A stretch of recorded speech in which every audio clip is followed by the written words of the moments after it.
Jeg tror ikke, hun har opdaget noget.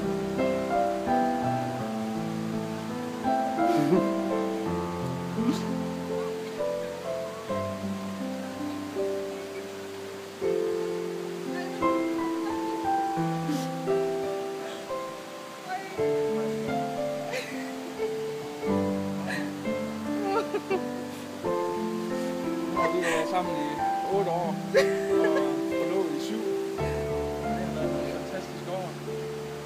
Og lige meget hvad livet har